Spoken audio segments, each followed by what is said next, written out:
You're listening to a 4x4 Radio Network podcast.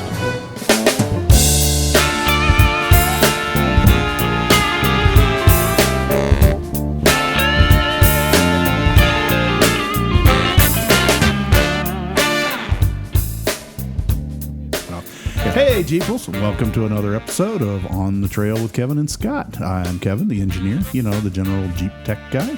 And I'm Scott, I'm the slapstick parts guy. And this time, I'm not going to try and derail this man's poor train of thought because I need his help, and continually.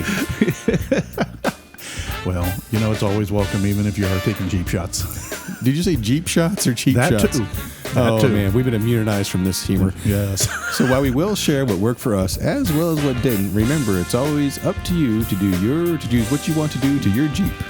So, like always, do your research, read the instructions, including the intro, and then, as we always ask, please follow those instructions. Absolutely, like I didn't.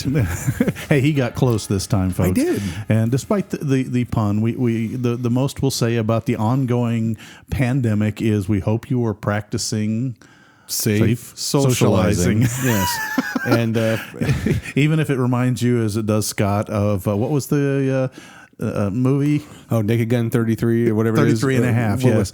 With the full body condom from top to bottom. Just remember to breathe. Yes. Not to seal yourself in plastic completely. But enough of the disease that shall not be named. Correct. This is an escape. This is an escape, and you know what?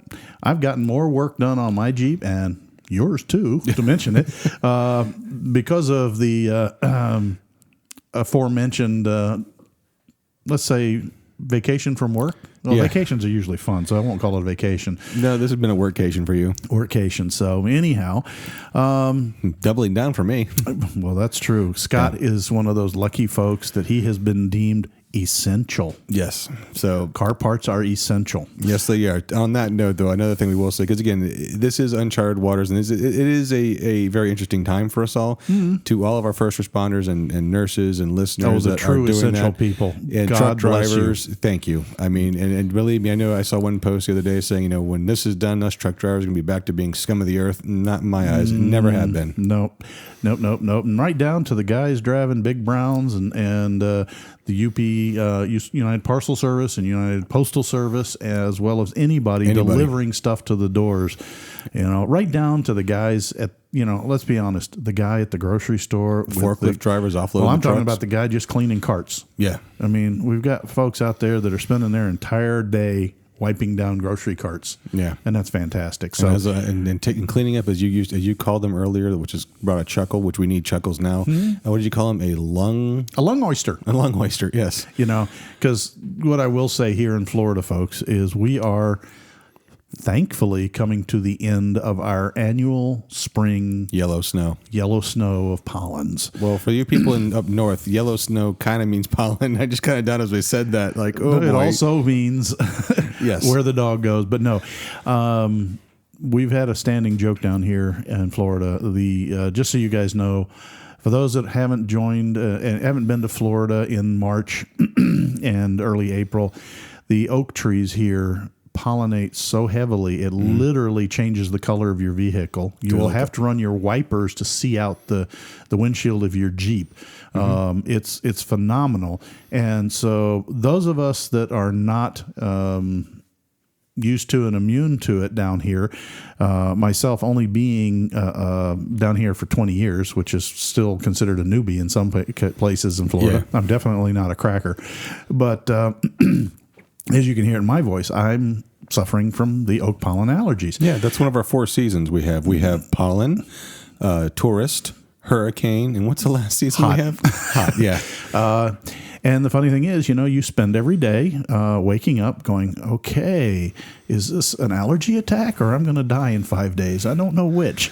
Yeah, no, it's literally at work. It's explain your sneeze and explain your cough. It's like allergies. Allergies. And just in case yes, I've checked my temperature. And yes, I actually have been to the doctor, my regular doctor, telephonically because he knows I have allergies. And he's like, yeah, you need your antihistamines or whatever it is he gives me, and he puts me on that stuff. So beats the heck out of getting a sinus infection. Yeah, so basically Kevin and I, for the most part, have a physical clean bill of health. Yeah. Mental's another word. Well, we've never had a clean mental bill of health. Yeah, speaking of clean mental bills of health, so speaking of aforementioned, so Yes. On to today's subject, if you will, to show 91. Yeah. We forgot to say 91 earlier. No, you just did. I did. Okay, so anyways, retroactively.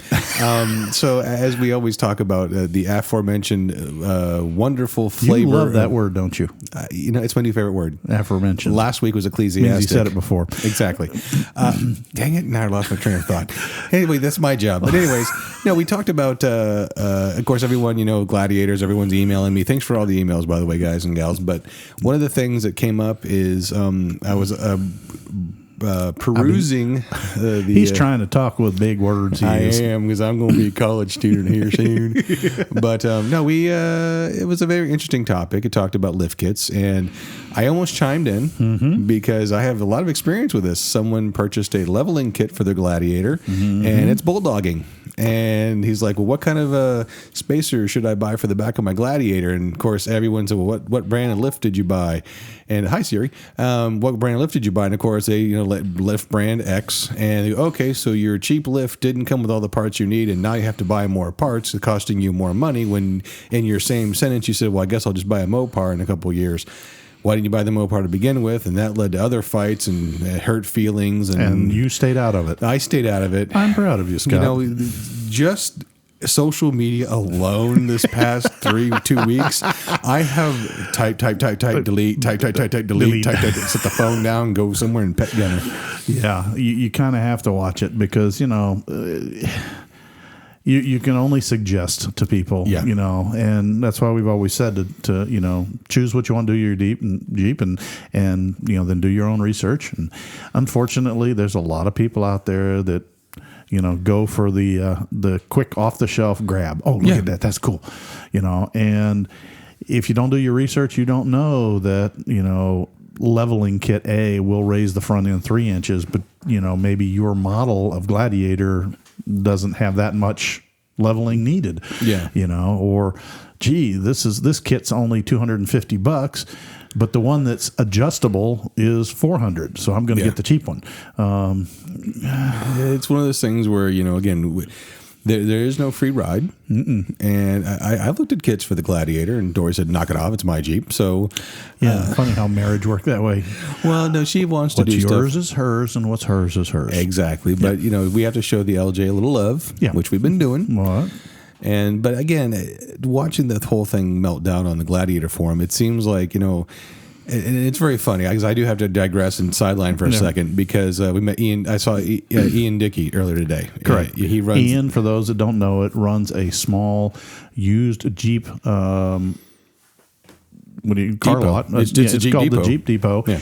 And believe me, if you're down here in Central Florida over near Tampa and you need a Jeep, he's probably got one for you. Yeah. But we were talking for a little bit, and it was funny because he goes, everyone, because he found out I had a Gladiator and a Rubicon. He's like, man, you and your Gladiator Rubicons and you and your Rubicons in general. Rubicons, yes. Yeah. Scott Rubicon. and it was funny because I know the guy. He's an awesome dude, but he gave me that look like, you're one of those elitists, aren't you? He knows better. But it was funny because we were talking, and it's very interesting because I had a byline because everyone puts their Sport S or their Sport model on the Gladiator forum. Go, hey, look at me, another Poro over here. Because all the Gladiators for all the time, all they had were Rubicons. And I'm like, oh man, I feel so bad. But again, not really. I've seen you. Well, you know what? Get what you want. Get what you want. What you had the quote. Save up, buy once, cry once. Exactly. Well, the one thing again, not to beat a dead horse, but the point is that the Gladiators come with 44s front and rear, both of them. So to me, my whole reason for buying a Rubicon is for the 44 up front. And there you go. So buying a Sport S, whatever, again, you're fine in my books. But back to the subject at hand is that I guess the other question raised was like, once you get this leveling kit on, what are you going to do about your speedometer calibration? And again, that's one of the things that I'm learning in the JL field is that, you can put 35s on your JL, but you're going to need to recalibrate your speedometer. So unless it came with 35s. Unless it came with 35s.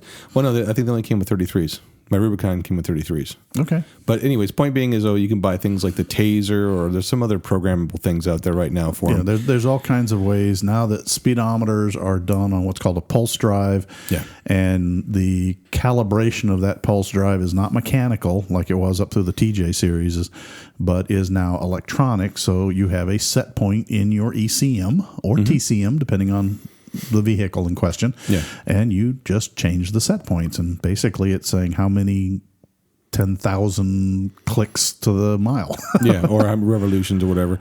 So that's one thing I'm learning. We talked about what works for us, what doesn't, is that eventually we're probably going to do a leveling kit. I have my eyes on Metal Cloak and a couple other brands, but now I'm in my research phase. Can I throw you another curveball to remember to look at when you do a leveling kit on a truck? Absolutely. Front end alignment. Yes. Because when you rotate the body level after it was designed to be, I don't know what the slope on your Ruby is. We might want to take a protractor. And what I'm talking about, folks, is a digital protractor, not the little round thing that you use to look like a half circle. This is a thing that you measure the angle and get it on a flat piece of ground and see what the factory slope is. Right. Because let's just pick a number. Let's say it's got a 2-degree rake front to rear, and you level it. Guess what happens to your caster when you do that? Caster is affected. Not only that, it goes away. If you lift it 2 degrees, you lose 2 degrees of caster. Which could affect the handling. Which will affect the handling. Yeah. Okay. So, folks, this is just one of those little things that, and then the question is your Gladiator Rubicon's front suspension adjustable those 2 degrees to get it back? Yeah, well, I know the Metal Cloak arms do have adjustable points. Okay, well, that's just a particular brand of lift. Yeah, but those are the things. These are the things that, folks, when we get into this, we talk with folks constantly, both email, Facebook, folks I run into in the street, which is really creeping me out. Well, that's what happened with Ian. He kind of like did busted a U and chased me down. I'm like, okay, just pulled out of that. Then he has the buy now with the window sticker. I'm like, okay, it's got to be Ian. Yeah. But you don't realize that you start down this trail. And we did a show probably 2 years ago. It's one of the first ones. I think it's our third show. Oh, okay. So it's been 3 years ago. But when you start down the modification trail, it's rarely, I honestly can't tell you of a single manufacturer who hits every single possibility that a modification will affect, especially in the big ones, lifts, gears, in those kinds of situations. Yeah. And they can't. And I'm not trying to blame them, because they really can't, because a Rubicon may have a different forward rake than a Sport, right, versus a X. Not that they do X's anymore, but the whole thing is, you as the owner have to take that onus upon yourself. There is no magic box that tells you everything. Yeah, you have to say, what am I starting with? Yeah. Know your Jeep. And this isn't just for Gladiators and JLs. This would be even, dare I say it, non-Jeep. If you're doing modifications, when I drove sports cars, and I will again one of these days, you have to know that vehicle. You have to understand what you're doing. And you need to understand the basics, or be willing to ask things like, all right, if I'm going to change the stance and I'm going to go to this size tire, what does that mean? Right. And you're going to get a lot of people go, oh, well, that's going to be your gears. Okay. That also affects your braking. Right. Because bigger tires mean more leverage on the tire side against the brakes. Right. So you're not going to stop as well. When is that magic point where I can't stop well enough and I end up kissing the back of the vehicle in front of me? Right. How about the fact that now you're lifting up? How many of you guys think about those low height garages until you pull in? And but you're but right. This is the kinds of things that nobody really, unless you have made a few of those mistakes. Yeah, both of us guilty of that. Guilt. For me, normally I still like the old fashioned aerial. You know why? Yeah. I can set that an inch taller than my roof, and it gives me at least... Uh-oh. Let me move over to the side where I got a little more headroom. And welcome to the wonderful world of Jeep, where you air down your tires to 5 PSI to get it in the garage. Yeah, well, we have both had people who did lifts in their garages and then couldn't get them out because they were taller than the door. What's the funniest thing was at work, we had a couple used Jeeps, and the used car manager, because the one guy was leaning over. He didn't have one of those top engine, they make these... The engine stands that you kind of go up a little ladder, and then the whole ladder clicks forward, you lean forward, and you lay on your belly. Yeah, well, he didn't have one of those. And he goes, you're a Jeep guy. I said, let the air out of the tires. I never thought of that. So he let the air out of the 35s, right? And so he's sitting there, and the used car manager out here, XSplit deleted, I need to buy 2 tires now. Slow down, dude, slow down. You just need to get to the top of the engine. We let the air out. He goes, oh, okay. I thought I had to buy 2 new tires for this. Settle down. You know, I've just had a wicked idea for any of our friends who run Jeep shops. What's that? Ron, Will, any of those guys. Instead of lifts, you need one pit that's a little pit in the ground, literally, that you pull the Jeep the old in. Jiffy Lube pits? The ones that the actual vehicle goes down in a hole. Oh.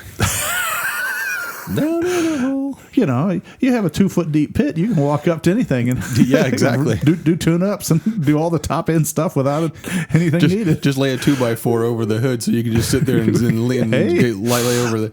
You know what? Hold on. We're going to mail that to ourselves. We own it now. Copyright 2020, Scott and Kevin Industries. But Jeep service pit. Exactly. As opposed to lift. Jimmy, get on the backhoe. I need to change out the plugs. But so is it back to our... Dang it, I still can't talk. No, but back to our subject, though, is that not only, we had a post on a Jeep group, a young person asked, hey, what do I do about my lift? And they had a 2-door JK, and I want to go 4 inches. Okay, drive shafts, blah, blah, blah. I didn't think about any of that. So again, these are the time when you talk about there's no kit that's all encompassing. Yeah. So there's things to think about. So now, I am learning all this now with the Gladiator. With the Gladiator. To think of. And the thing I'll throw out there is the better manufacturers for a given product, whether it be lift, axle, whatever, wobble shaft, usually will provide you a note, does not include and you need to consider list. Yes. And we'll pick on one. We both like Metal Cloak. I've used it. But I know that some of the other ones do the same. I believe Rubicon does. Rubicon Express. They put a little list Terraflex. and they say note will require a slip yoke eliminator. Will require the exhaust spacer. The exhaust spacer will require, depending upon your model. And I'll tell you, folks, that's the first clue of a manufacturer that's done his homework. So that's a little hint for you there. If he tells you that I'm not all inclusive and these are things you need to consider, he's probably fielded a few of those comments already. Well, and to keep the cost down, they go ahead and don't provide that for the kit. And that's why Kevin and I really drive home the contact the manufacturer. Take 15 minutes out. Give them a call, give them an email, give them a carrier pigeon. There's no such thing as a long-distance call anymore, so it's all the same. Hold on, I can't call me back at 7. That's where I get free nights and weekends. Right. So this is just, again, you can go back into our archives, but the whole idea here is when you're planning out your lift, we used to talk about it before bench building. Bench building just means going out and sitting on a stool in the garage with your friends, maybe a catalog or 2, some pictures, and you dream. Hey, now's the time. I mean, we got free time. But stay 6 feet apart. Yeah. Go through it and talk it through and socialize your ideas with the rest of your Jeep community because people have done it, but don't go on the attack. Go on the, hey, guys, this is what I'm thinking of. Anybody out there? First-hand knowledge. Learn lessons from this. Thanks, but don't need the you shoulds. Well, not only that, but don't put on the my friend had. Yeah. It may say... The thing is, though, is that to avoid the conversations like that and being put on a flamethrower is to be able to say, look, I'm looking for real first-hand experience, not a buddy. Yeah. Who has done this to their Jeep? And are you willing to share with me? Talk. And then you can take it off social media and have a one-on-one.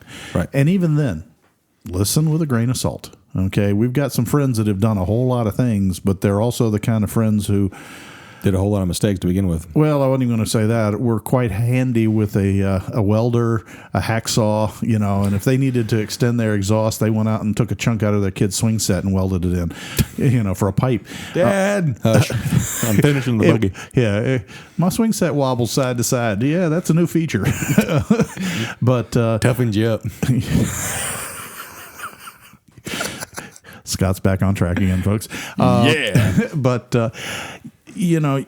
this is the do your research phase that we always talk about firsthand. Is that it always kind of makes my little heart broke that I don't live everywhere when somebody gets into this predicaments. But on the other hand, this person will now be the expert on Gladiator leveling kits.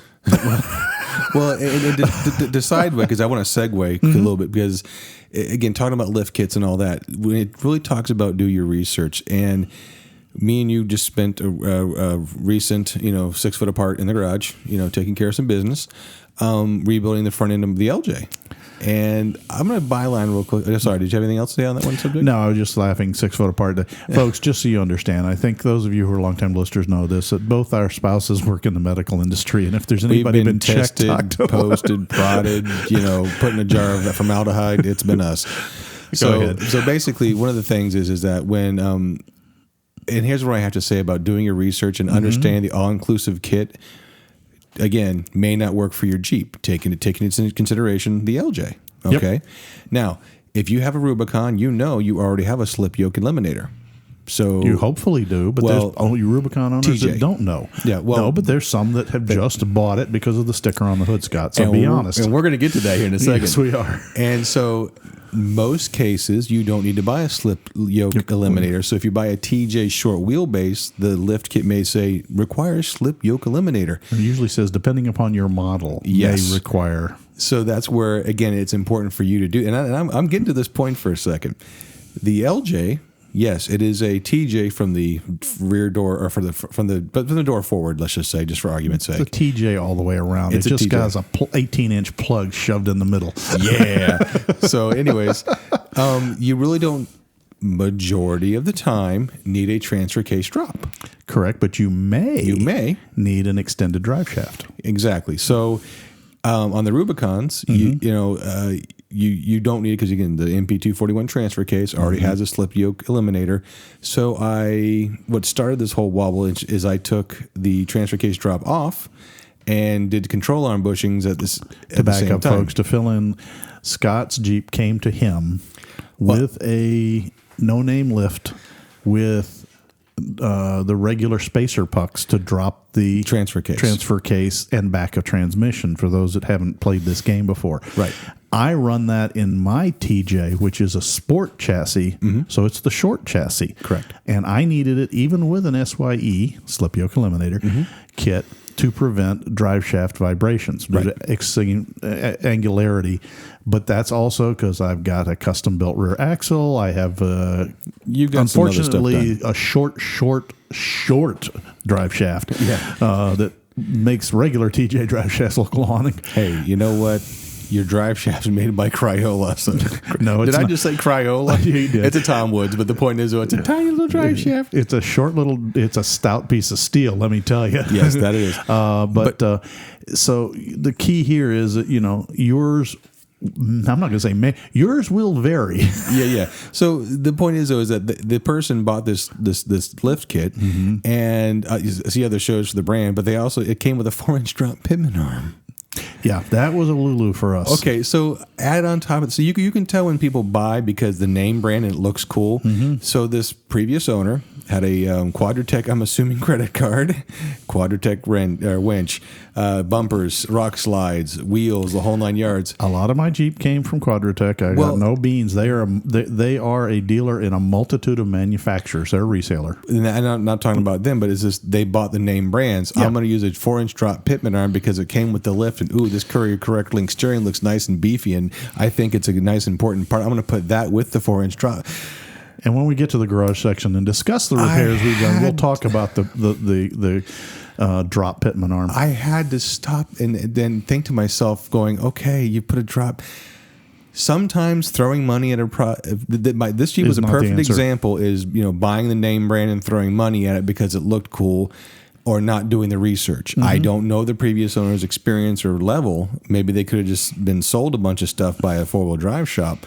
But again, I know most LJs, do not need a transfer case drop. Correct. Some will, some won't. Yep. You shouldn't put a 4-inch drop pitman arm, especially if you're using a correct Correct. link On the steering. standard mounts. On the standard mount. So just because when you bench build, kind of be mindful of that interconnectability of other parts. Compatibility and interconnectability, but compatibility of different systems. This is one that's tough, folks, and this is where your research comes into it. I'm lucky 6 years in, college, and they beat it into my head, and and then just a few decades past that of real life experiences of making the mistakes we're trying to save you guys from making. Yeah. I can't tell you how many vehicle parts and different makes and models I have done the dumb things myself and lived to tell the tale. And somehow everybody thinks that makes me smart. Oh, well, you know what? It makes you wisdom or wise. He will learn English one of these days, folks, And even if I have to use a bullwhip. And it won't be anytime soon. But again, like we talk about people just buying stuff to buy stuff. Yeah. And again, great. Hey, the bolts fit. The bolts fit, yes. So again, and again, I do want to give a big thank you to everyone who asked. Hey, on Instagram where I put the before and after picture of the alignment, everyone's like, "Whoa!" I'm like, "Yeah, that needs some work," but just a wee bit. Yeah, and the good news is though, and we'll talk a little bit about the garage segment. When we did the ball joints this time, Kevin only threatened to throw the wrench once. Yep. Yeah. For the same reason, though, and I'll describe that in the garage segment. And the same ball joint, the same axle. Well, there's a reason for that, too. Yes. So anything else you want to cover? Because I think we're getting close that for a break. works for me. I think it's time to get back to a place I shouldn't say that. We haven't been with the show in a while. Yes. The garage is feeling lonely. Yes. So we're going to be right back. We're going to take a quick break into Kevin's comfort zone, known as the garage.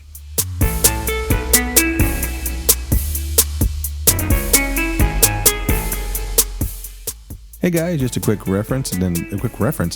What did I say reference for? I have no idea why I did this. My goodness, you'd think it was like 10:30 at night or something.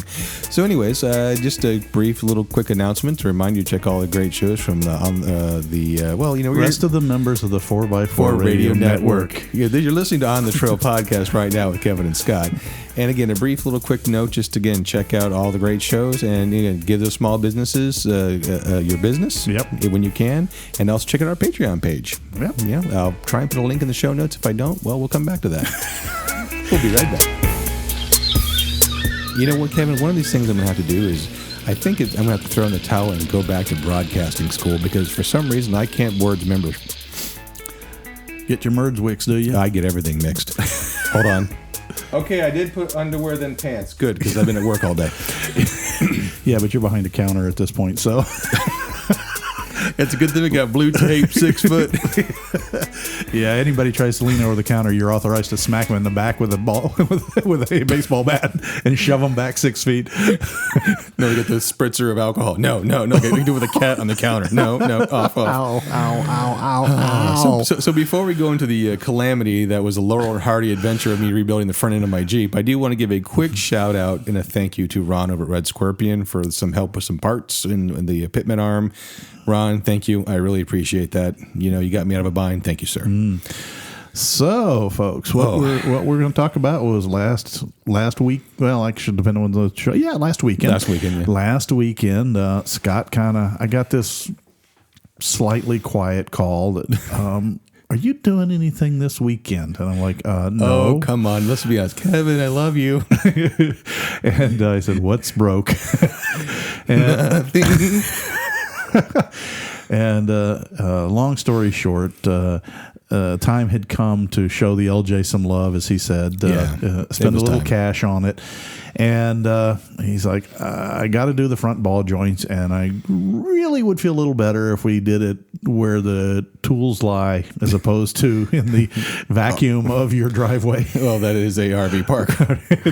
So I said, sure, come on over. I said, have Dory check your temperature and make sure you're kosher. So he brought it on over, and we set up the garage. And no, my garage is not anything special, not yet. We're working on that plan, but that's in the future. It's just your basic Florida 2-car garage on one side and a single on the other that holds the lawnmower and the toolboxes. Yeah, and all the Area 51 stuff's in the attic, So I had him, he was out there, and we bumped him up in there and got right at it, pulled up jack stands and started off, and give him credit. Let him Scott do a lot of the disassembly. Yeah. Right up to the point that we were like, okay, let's take the old ball joints out. He had rented a supposedly good ball joint press kit. Let me tell you something. I went and I had to wait 24 hours for it. I was online. I was trying to, because Kevin said, please make sure you get the 7-degree taper cup with this kit, blah, blah, blah. Okay, there's the $100 kit that you can rent, or the $250 kit you can rent. The $250 has to have it, because all the that people say, this is one I use for Jeeps. Okay, so I rented that one. And it didn't have a 7-degree taper kit. It did not. And worse, and I don't know if there's a rental one out there. I've never found one yet, folks. As many as I've used, that the C-frame for the press, it's basically a glorified Herculean C-clamp, isn't bent. Yeah. Because people throw a frickin' impact gun on it thinking, oh, well, this will do it better. This is more gooder. And I have a friend that says that all the time to me. That's more gooder. That's me. No, that's not you. I'd say it a lot. Oh, gotcha. Yeah, you're copying somebody if you think about it. But, I didn't think of that. And every one of them's bent, and they're all bent the same way because they're all right-hand thread, so they get twisted the same way. And we will explain why that's critical. They've been torqued to the Wabajaw specs. They have been. It really doesn't make too big a difference on the bottom ball joints, but it can make a difference taking off the passenger upper or installing the driver upper, because the bend is such a way that it exacerbates, i.e. makes worse, that 7-degree taper. And without the taper cup, you're fighting that clamp trying to push 7 degrees off the center line of the ball joint. Yeah. What it is, for those that haven't done this, is you have this big honkin' C-clamp, and then you have this kit that's just got this plethora of sleeve, short little cut-off pieces of pipe and different diameters, little forgings and press caps and gap caps underneath that the ball joint spindle can point through. And lions and tigers, oh my. And no instructions. Oh, yeah, there's plenty of instructions. There's on the card I didn't show you. Yeah, but it doesn't tell you for a 2006 Jeep LJ Rubicon use. It's, this is what you do here. You press this way. So first thing we do is we clean up the ball joints. We took the knuckles off. We pulled the axle shafts, brakes off. She's down bare. Yep. And I'm proud to say that for Scott's sake, there wasn't a lot of debris in the axle tubes, and we it had never been off road till I took it. Yeah, so we took my little shop vac and vacuumed them out because we didn't want to mess up the differential and open up the case right now. Yeah. In fact, the long size shaft was still original and had the little factory plastic spider that kind of helped you install the axle shaft without tearing your seals up, which is nice. But the nice thing was there's no leaking lube, so his axle seals on his 44 were in great shape. Yeah, so we get things disassembled.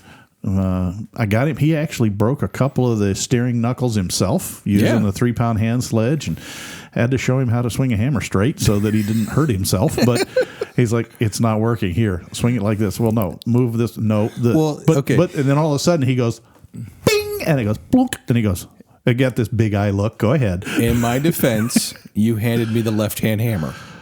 No, you just turn it over. It's got a head on both sides. Oh, so it's an ambidextrous hammer. Correct. Okay. Seriously, folks, it does have a head on both sides of my hand sledge. But the whole left-handed hammer thing, So anyhow, we got it completely broke down. which was good. We looked at a few things that needed some TLC, some cleaning up and some stuff like that. Yeah. And you go in and you check the ball joints. And if you've never done ball joints before, it's funny because you go, well, I can move them, but they're not bad. I don't think they're that bad. Yeah, you get to the lower one. And then, and then you hand him a new one and you say, well, here, try and move the ball joint in the new set, and you can't. No, yeah. I said, that tells you the bottom ball joints on his folks were more like maracas than ball joints. They were almost as bad as Dory's. Yeah. Anyhow, so you put this assembly together. You have to look which way does it press. Okay, there's a flange on one side that's the load bearing, and you have to press that away rather than trying to push it obviously through the cast iron. And there's a process. The press frame is bigger than the C-knuckle, so you kind of have to do the upper one first to get room to have the shaft come through to do the lower ones. Right. And we were working on it, tag teaming. Scott was doing a lot. I'd probably say he did probably over 80% of the work himself because he wanted to go through the experience. Wanted to get my hands dirty. You did, and you did great. You did great. The only place comes in, and I don't know what it is. I'm the old guy, but somehow when it comes to seating that last, excellent deleted. Well, no, I'm even just talking about even on the ball joints. The best way to do it is hold a light behind the ball joint, kind of look, and you can see a line of light on that seat if it hasn't gotten all the way down completely flush. You want it tight on metal. Yep. And so so Scott was down, basically elbows on the pavement, trying to, I can still see light. And I was like, all right, just get out of my way. Give me the 3 foot. And you hear this, pow. I don't see light anymore. Okay, we're done. Move on to the next one. Exactly. The next one. And so the frame, though, because when you're putting this thing under load, you're tightening it in a clockwise rotation looking down. Right. All right. The frames all bend so that how do I describe this? You're pulling on the top. Right. So it bends that top threaded section with the way clockwise. Well, no, counterclockwise looking at it so that it bends that way. And everybody does the same thing. And I do the same because it's easier than trying to hold the bottom of that as it's spinning around. You let it go around till it hits the axle. So the axle keeps the thing from spinning, the body of it. And you're just bending it. They all get bent that way after so many times they get used. And then, of course, you get the people who do use the impact gun and don't realize what they're doing, and they just hammer until they actually yield the ductile iron. It's not steel, folks. It's ductile iron is what that frame's made out of. Well, that when you phrase always quacks me up. So when you get going. Yes. Now, I was worried a little bit, and we did. If you remember, taking off the upper on the passenger side did slip off a few times because it wasn't pushing straight. We didn't have the 7-degree taper cup that gets everything in line. And if you're wondering what that is, folks, if you sight at the end of the axle, the C plate, you'll see that the top ball joint arm is not straight across. It actually kicks up at a hill. Right. And that's the 7-degree taper. But the ball joint goes vertically through that. Okay. Right. And you want everything on a linear. Yeah. Thank you. Yeah. You want the push to be straight down that line because you are talking about what's called an interference fit. The hole is literally smaller than the ball joint going into it. And you have to convince the steel casting of the axle to stretch and the steel case of the ball joint to shrink and slide together. Yeah. And that takes some serious force. And if that force is a little bit cockeyed off to one side, you're wasting a lot. You're pushing against yourself. So we were lucky, managed to take a pry bar and Scott actually held the C-frame of the press at an angle as I was threading. And remember how hard that first one? And then when it popped free, it did so with a bang. Yeah. And he dropped the pry bar. Hey, I've only done this one other time on Dory's Jeep, and that was a long time ago. Yeah, and you were hiding behind that one too. I don't blame you because that was when I was having a meltdown because of the same reason. Hence the reason I waited 6 years to ask you. But But so, we got that one pressed out. Now, fortunately, all the other ones are either straight or were in such an orientation that the bend didn't hurt for removal. Now, it didn't hurt for putting the ball joint back in because the press goes in the other way and you press the ball joints back in, so the bend didn't really hurt me. It did not hurt removing the driver's side upper because, again, I could cant the thing the way you're tightening it so that it wasn't pushing the old ball joint out at an angle. It would not push that new ball joint in on the driver's side.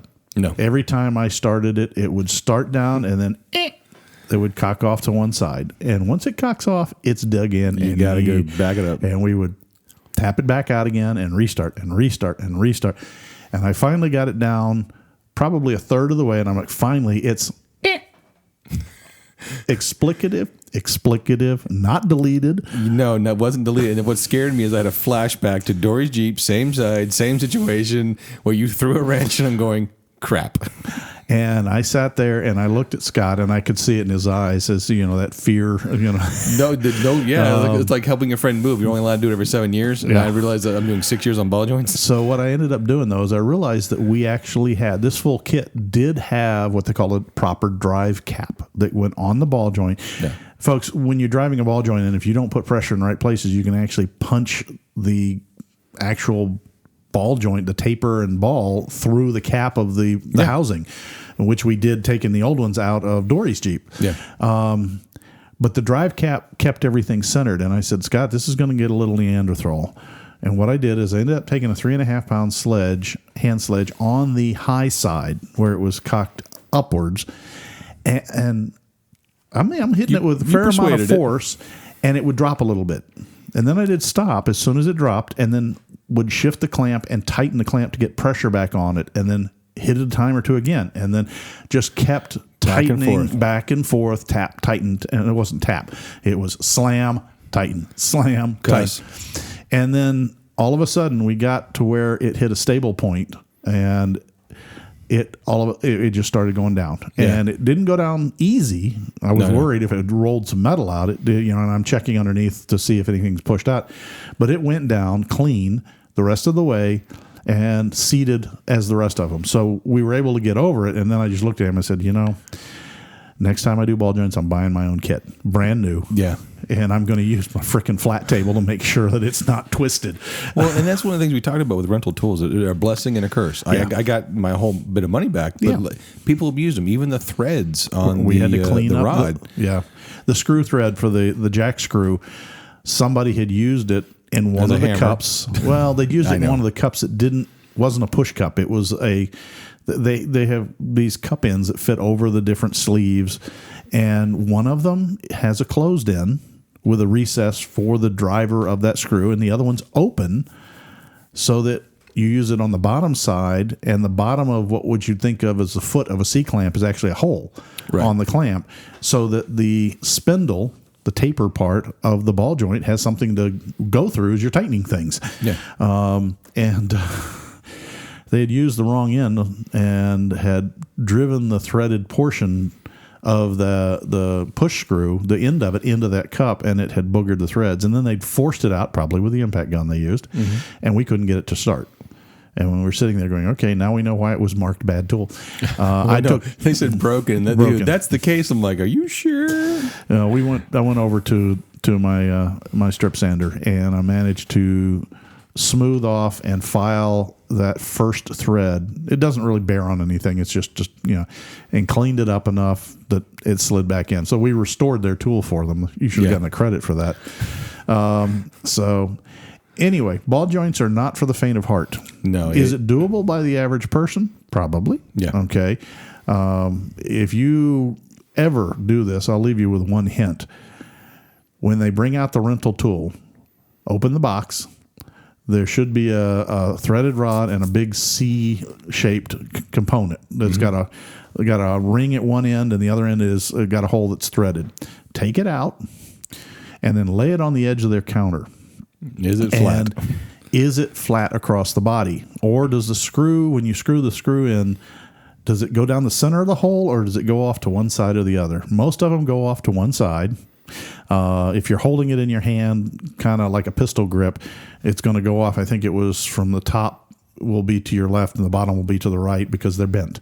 If it's flat so that the thread will go all the way down through the lower hole on the bottom, yeah, you go ahead and rent it. If it's not, you're going to be renting yourself a headache. Yeah, it's almost not worth it at that point. It really isn't. Because when it's all lined up properly, Scott found out, we can actually do great things. We started, 9 o'clock, 9:30? Yeah. And by noon, they were all out. Yeah. Well, not even that. Yeah, it was like 11:30. 11:30, all the ball joints were out. So the removal was not a big deal. And that includes taking all the knuckles and brakes and all that off. So, but then we went over, and I forgot to warn Scott, and I think it's just lucky the Jeep was lifted high enough on jack stands he didn't hit his head. He's over there closing, it's like surgery, okay, close, and he takes over and starts reassembling and putting things together and then taking it apart because something went in backwards and putting it back together again. I really hate dust shields. I was hoping you'd forget that. I was so hoping you'd forget that. Scott, and what's funny I've done it myself, so I can't. You know what this terrible thing is? It's not the first time I've done that. It's like you'd think, you know what? From here on out, we talk about keeping ink pair of paint pens when you do bolts. Yeah, it's going to be this side towards enemy.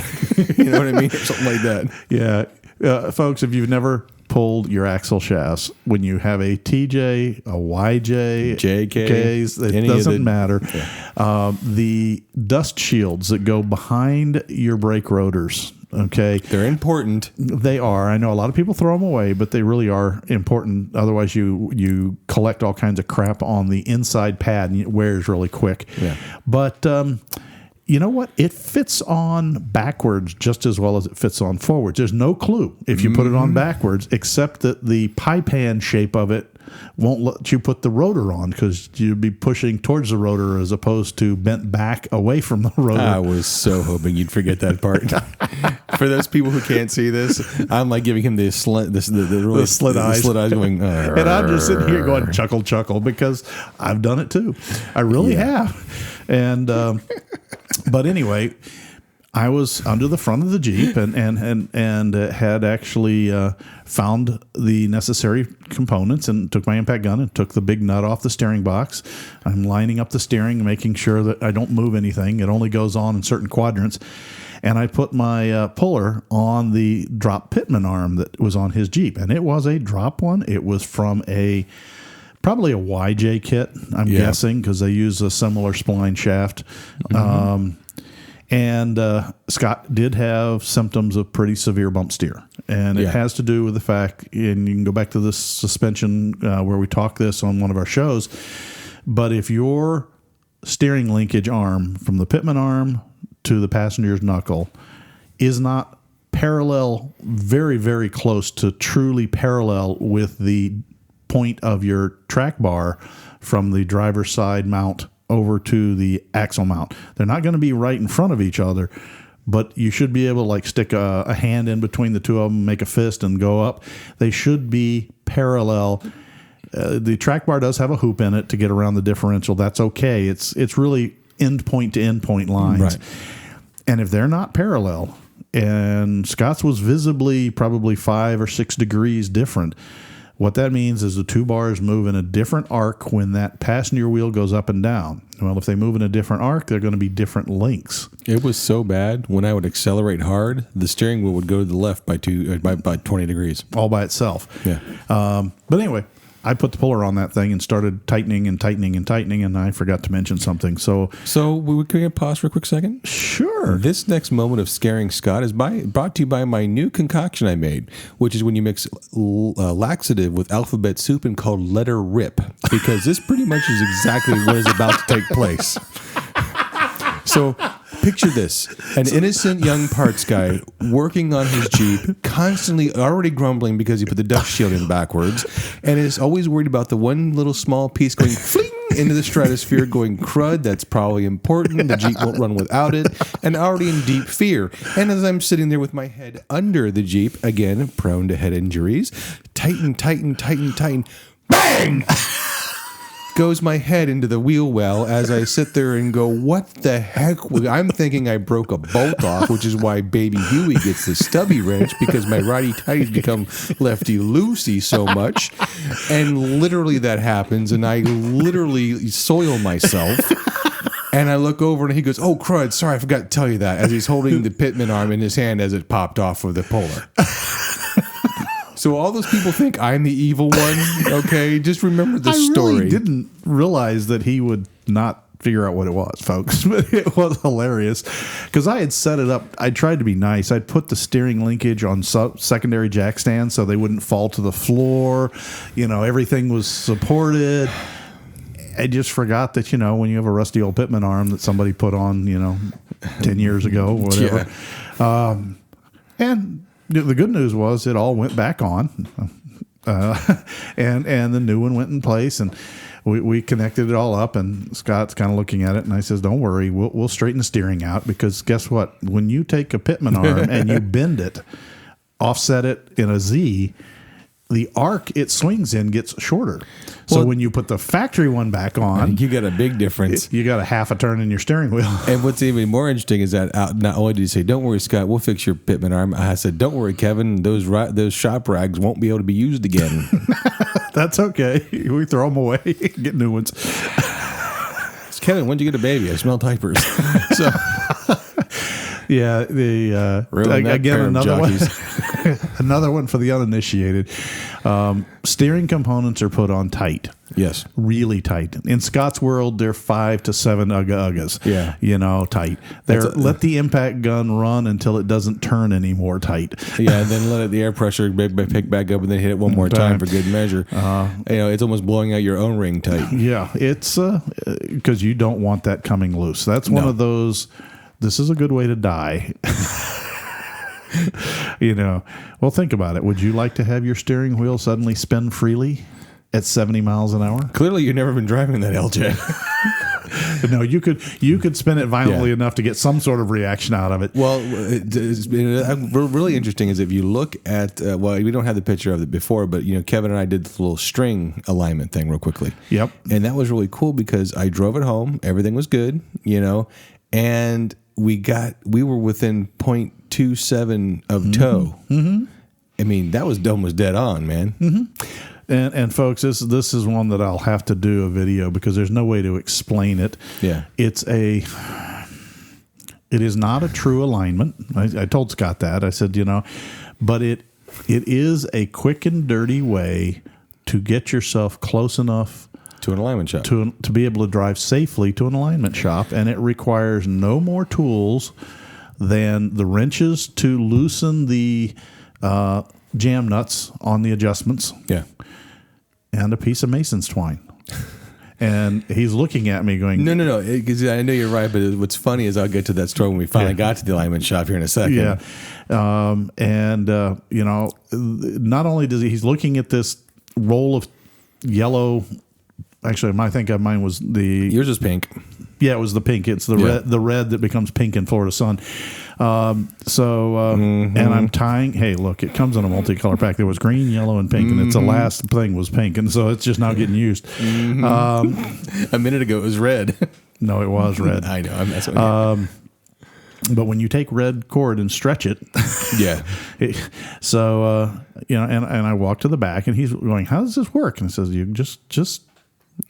I got to see the mysticism, you know, and I tie a little knot back at your bumper hitch area, and I pull it around, and I kind of stretch it around the driver's side and across the driver's side rear tire, and go up to the driver's side front tire, dead center, and then centered it vertically so that it ran across the center line of the wheels as best I could, and then kept going around the front of the Jeep.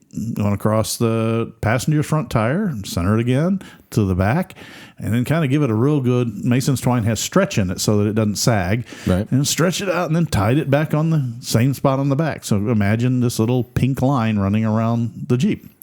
Oh my God! It was the fanciful unicorn in real life. And he was sitting there looking, going, "Okay." And I said, "Well, what's it tell you?" And he kind of looks at me and says, "I hope you tell me because I can't." Yeah, I know. It was crickets. It was. I was staring at you going.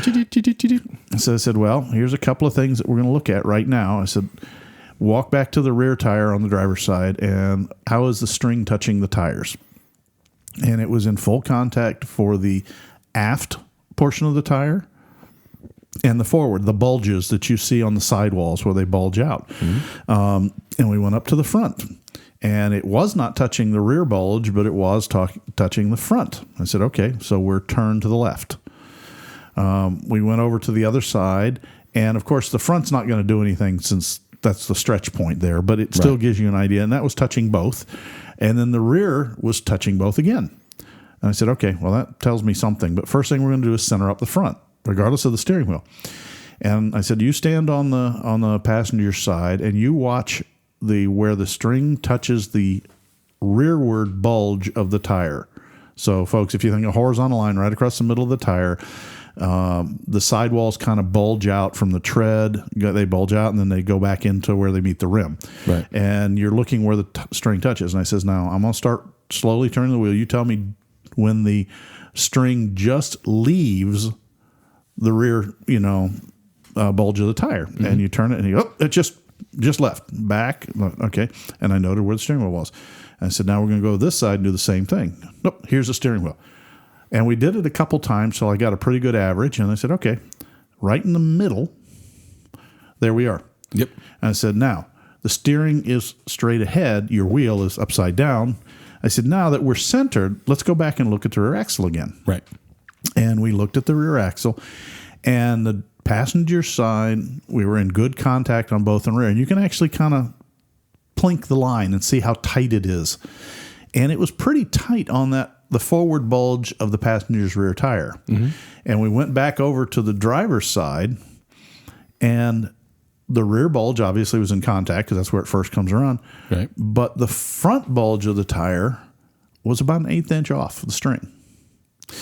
And I remember you kind of looking at me, and it says, what does that tell me? And I said, it tells me that your thrust angle is off. Yeah. And it's probably off somewhere between, it's more than the allowable 1/4 degree. It was half. And it was half. And I said, if your rears were adjustable, we would crank it back until we had the balance on those 2 points, and we'd be probably close. It's the process I used on mine, and it got me to within 1/10 of being in spec. We did your front. We used that to center your steering wheel. And I remember when we went and test drove it, you're like, it is centered. I said, well, kind of. Compared to what it was. Yeah. And so, as you were going to say, you then went into your front end alignment. So, us youngins, we're used to, well, it's actually kind of funny because I'm not really the youngin in my work. No. But so we proceeded to make a comedy of errors. Okay. And so we would dial in the toe on the passenger side, and then we would lock it. Yep. And go to the driver's side, start dialing in, and we're pulling the other side of the way. Like, what? Why is this happening? So we're running back and forth, and then Don, our mobile guy, he's an old salt sailor, literally, and he comes walking up and he goes, "What are you two idiots doing?" I said, "We're trying to do my alignment." He goes, "I see that, Scott. It's a Y link." And as he said it, I remember you telling me, "Make sure to adjust both in increments," and I went, "Dang it." Well, and the light bulb went on, and Cody's like, "What?" And Don's like, "Let me show you. Move out of the way, pups." Yeah. And he proceeded to help dial us in. I'm like, "Thanks. Appreciate it, Don." Yeah, a Y-link that are on the TJs, even a crossover link, okay, there really is no right and left toe. All there is total toe. And the clamp on the crossbar link is for toe in. Right. The clamp that's on the one going up towards the steering box is for centering your steering wheel. Yeah. And the fact is you're always going to be centered toe with a Y-link. That's just natural. You're going to go down, when you go straight down the road, you're going to have equal toe on both of them, or it would be drifting. If you're not, it's your rear end, it's your thrust angle, which is why a Jeep TJ can only have 1/4 degree off perfect 90. Correct. For its toe and thrust. And folks, that just is how square, 90 degrees the rear axle is to the center line of the Jeep. And it's probably any model Jeeps other than the Gladiator, now that it's kind of got a long wheelbase. Yeah. It's probably the most critical and sensitive alignment that never gets done. Yeah. The factory welds everything in. But when you do a lift kit and you put adjustable arms, if that's not correct, you'll dog track. In other words, the rear will not follow the front perfectly, and you'll chew up tires, and you'll chew up. You'll chew up all kinds of stuff. You really will. And I'm not trying to say, again, this string technique is not a true alignment, but it gives you a eyeball, and if you know how to kind of play it a little bit and bounce it around, you can get dang close. Admittedly, his toe settings initially were in the green, the allowable specs. They just were playing with it to try and get it to perfect, which I got no problem with. Yeah. That works for me. We got darn close. You did. And I think the other thing is when we do get a chance to get you some adjustable rear arms, we can get the thrust angle just dialed in. Yeah. The other thing that could be off in your thrust angle could be, you don't have an adjustable track bar. No. And that could be because you have a lift. That may actually be your thrust angle. Now that I think about it, is that you've lifted the Jeep on a stock track bar, which means the angle is lower, pulls the axle over to the driver's side. Yeah. And guess which side was long on yours? Yep. So it could just be that the axle on the front needs to be shifted back that 1/8 of an inch that way. Well, even when you wrote it, you said my suspension's already compliant. Yes. And, you're like, that's not how it typically TJ feels in the back end. I'm like, that's how I kept saying that. But Yeah. Well, you also had one shock new and one shock kind of. And replaced all the shocking bushings, too. Shocking bushings? Shock bushings, yes. So it was an interesting time in the garage, I will say that. It's a lot of fun, though, when you overcome those kinds of headaches and you get that instant gratification of I'm looking at Scott going, is it better? Is it better? He goes, this is not my Jeep anymore. It kind of almost rides like yours. Mm-hmm. Well, So speaking of garage, do you want to tease what the circuit thing, or do you want to go through it real quickly? Let's touch on that. Once we were done with Scott's Jeep, we actually finished a little earlier, and he's like, "Well, you need anything to do on yours?" And I said, "Well, yeah, actually, if you don't mind, it's going to be a little boring, but hey, we learned. I needed to hunt down a leak. Yeah, and folks, this is a leak that a lot of folks probably have, although you probably don't call it a leak." But it helps if you think of it as a leak. Yeah. I kept having the battery discharge in my TJ. And that is a very, very common question I see, because before we did the work on the Jeep, someone said, hey, my battery goes dead after 2 days. What could be the cause? And this is how you find out, because that's like saying, what's the best lift kit? I don't know. What works for you? What's the reason your battery goes dead? Well, there's a whole lot of reasons, from the battery to something else. So what's the best lift kit? The cheapest.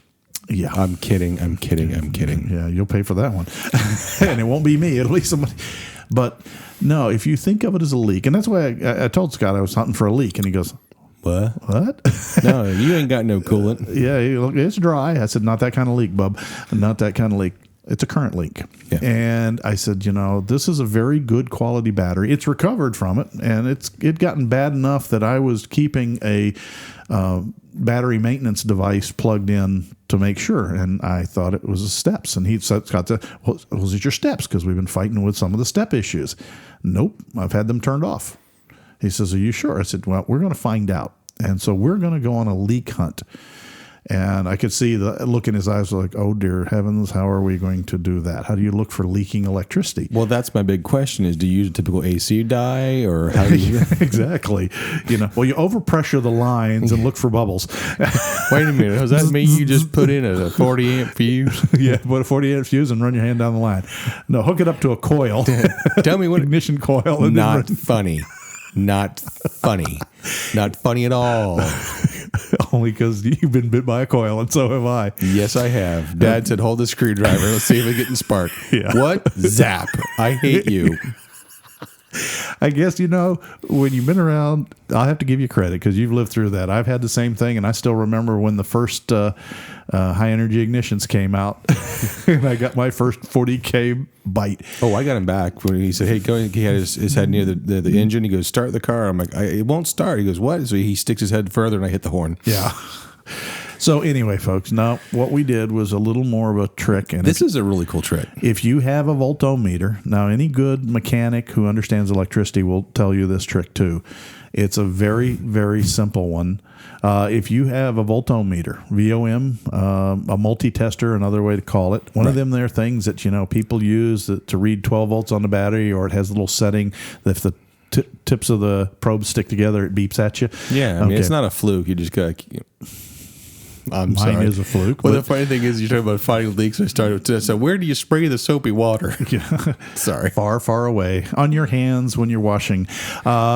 So, what I do is I take off one of the terminals. It does not matter whether it's a positive or the negative. It's safer to pull the negative, believe it or not, because if you slip with your wrench, you're just working with the ground. Okay. And then you hook up your VOM leads. Most of them you have to move the leads to that little hole with a big A above it that everybody ignores because most people don't know how to use. I have no idea what that means. And that is the amp probe setting. And read above it, it will say how many amps max. And mine is a 10 amp max, which means, don't crank the engine when you're doing this because that's going to pull and blow your meter to pieces. But most of everything else are fine. You hook up, in my case, on a ground lead, I hook the red wire to the ground lead and the black wire to the battery, and make sure that the meter is set to DC amps. Now, so you put the red lead to the ground cable pin that's disconnected? Correct.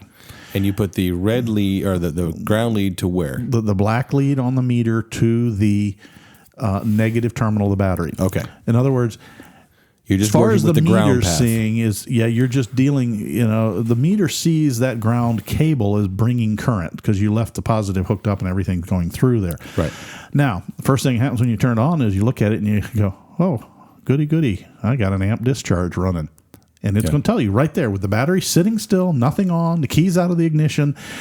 I'm pulling an amp. I'm pulling 1.1. 1.1, yeah. 1. That will kill a battery in short order if you leave it on. And then I looked up and went, oh, that's right, the hood light's on. Excuse me. So I unplugged the hood lamp. And it dropped down to a whopping 0.8. Just under an amp. Yeah. Because I'd converted my hood lamp to LEDs.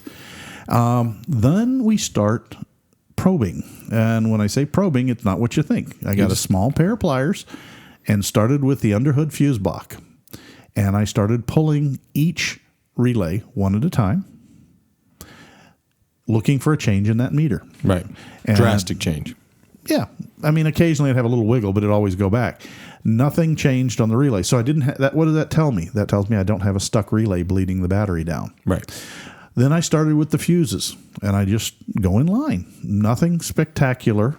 I just pull it out, no change. Pull it out, no change. Pull it out, no change. Pull it out, no change. Pull it. Whoa! It dropped way down. Way down to 100th of an amp. Yeah. That's never going to go down to zero because you do have certain things like your BCM or your clock on your radio. Clock or your radio or something will be drawing microamps. And in my case, it turned out to be my winch. Which was funny because when you put the fuse back in, I heard the click, click, click, click. I heard a relay clicking on my winch controller, which is mounted under hood. Now, I'm going to go into that because it should be dead. But I have a relay that is closed when the winch is not being used and there's no controller plugged in. Now, that could be a wiring issue, or it could be that's just the way it's made from this brand of manufacturer. It's the older where it has 4 solenoids that just basically flip positive and negative to the motor. Right. And so it could be that one of them's passive. Now, I've never had a problem before because I've always had a security switch in my dash to turn off the winch so that somebody couldn't come up and mess with my winch when I've got the Jeep out in the parking lot. Right. And that disconnects the winch control ground cable. Right. Well, this is not the case. Now I need to look in my own and say, okay, maybe I hooked up that ground switch incorrectly. Right. When we've talked about that before, that not all grounds are necessarily equal if there's current flow on the ground because it's a switched ground. So I've got to look into that. But the good news, if I turn the switch off, that went away, and I dropped down to a more nominal hundredth of an amp draw, which would be more thing. My fault for leaving the switch on. Yeah. I had used the winch probably the week prior, and in a rush had put everything back and spooled it back up and cleaned up, and I just hadn't thrown the rocker there on where the TJ has the 4 standard switches right below the radio. I got one that says winch spool, and the reason it's probably never killed the battery in the past is I'm usually pretty good about turning it off. Yeah. But occasionally, you leave it on, hey, the controller's not plugged in, what's the big deal? Well, in my case, I had a phantom drain, and that was my current leak. Right. And it was leaking about 0.7 of an amp continuously. Yeah. That is like leaving a light on. Mm-hmm. And eventually that will take a battery down below starting voltage. And then the first time that it went dead, it may have been the same thing, because the first time the Jeep sat parked for almost 6 weeks. Yeah.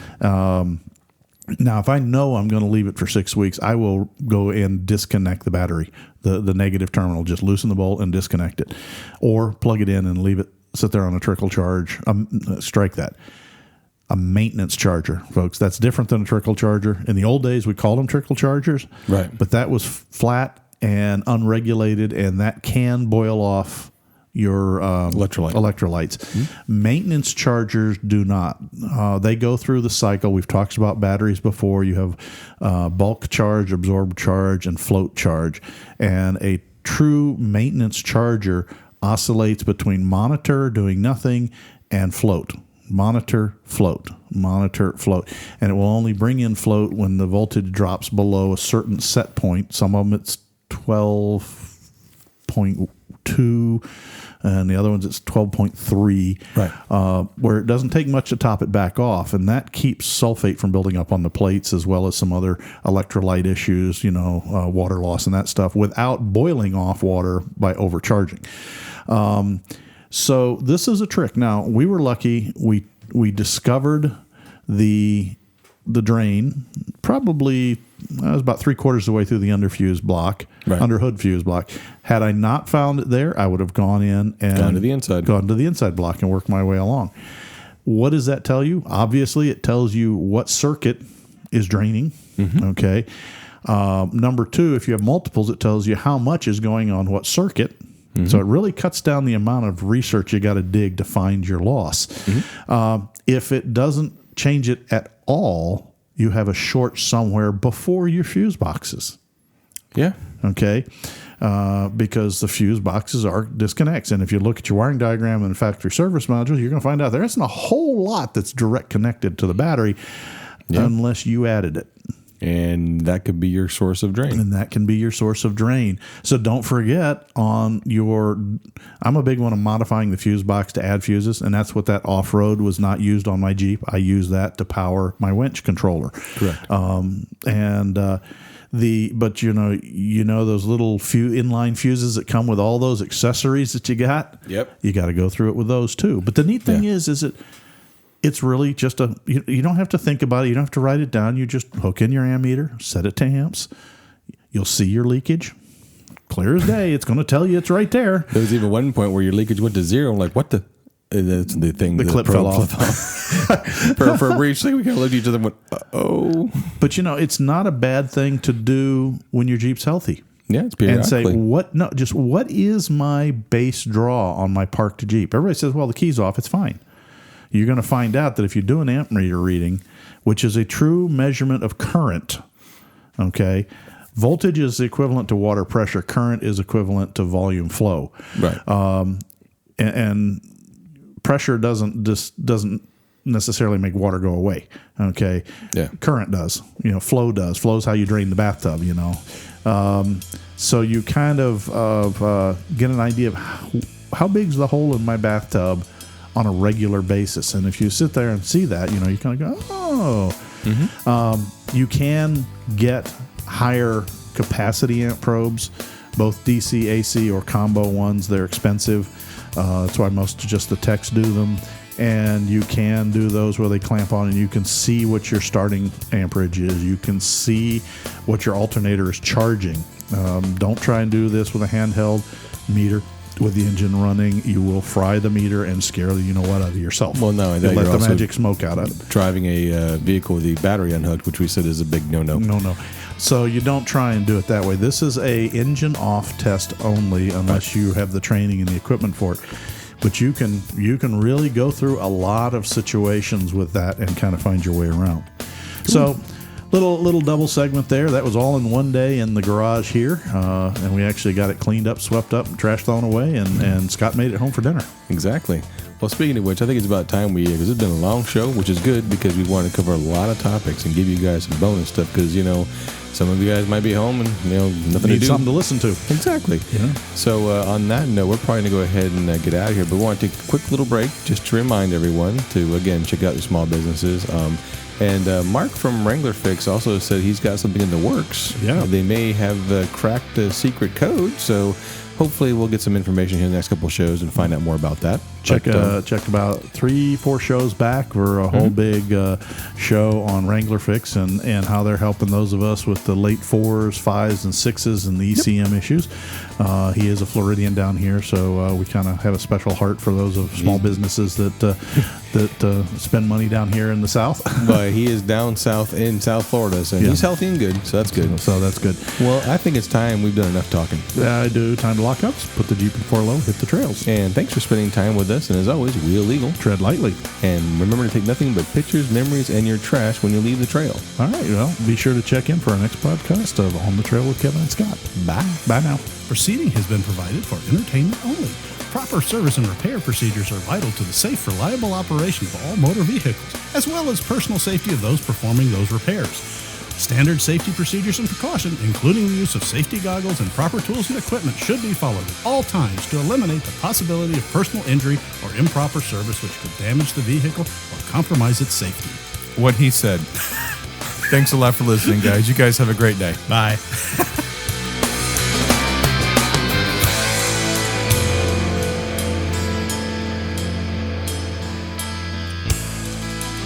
This has been a Vent Axle Media production.